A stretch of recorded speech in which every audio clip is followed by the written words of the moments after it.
In a related development, Senate Joint Committee on Defense, Army, Navy and Air Force on Wednesday held a closed-door meeting with the nation's service chiefs over the recent killing of troops in Okuoma community, Bomadi local government area of Delta State. The meeting had in attendance the Chief of Defense Staff, General Christopher Musa, Chief of Air Staff, Lieutenant General Taoreed Lagbaja, Chief of Air Staff, Air Marshal Hassan, and Chief of Naval Staff, Vice Admiral Emmanuel Ogalla. The joint committee is chaired by Senator Ahmed Lawan, who is also chairman of the Senate Committee on Defense.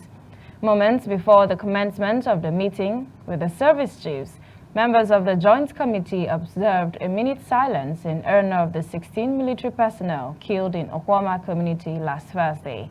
Addressing newsmen, Senator Lawan said the meeting was fruitful as far-reaching decisions were made, noting that the Senate frowned at the action of the unscrupulous element who murdered the uniformed men. A joint committee was set up to investigate what happened. The Joint Committee of Defense, Army, Navy, and Air Force. Consequently, we invited the Chief of Defense Staff, the Chief of Army Staff, the Chief of Naval Staff, and the Chief of Air Force. And we had an interaction with them. And we have been briefed of what happened, and this meeting was the first. We expect that we'll also hold subsequent meetings when we'll have more and more information with respect to what has happened. But let me say this. The Senate particularly and the National Assembly stand solidly with our armed forces. We continue to support our armed forces, and I want to also assure Mr. President that he took the right step when he gave that direction and directive to our armed forces to fish out the perpetrators of this heinous.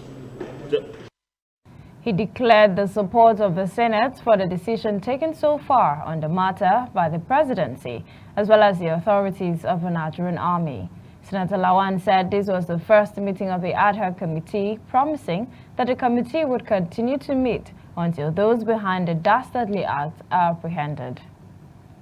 And for us in the National Assembly, there is no investment that the administration can do better than investing in the armed forces and other security agencies for them to secure us and our properties. I believe that this is what every Nigerian wants, and that is what every Nigerian needs. Secured life, secured environment for businesses and other pursuit of life. So we have closed today, but we hope that pretty soon we'll convene again for us to have more information and then report back to the Senate whatever it is that we're able to gather as a report. The military will not spend any time without looking for those that have carried out those murders, and therefore we are hoping that pretty soon they will be able to catch them, apprehend them, and of course the law should take its full course. Meanwhile, marking the festive spirit of Easter and Eid holidays, the National Assembly has announced the adjournment of plenary sessions until the 16th of April.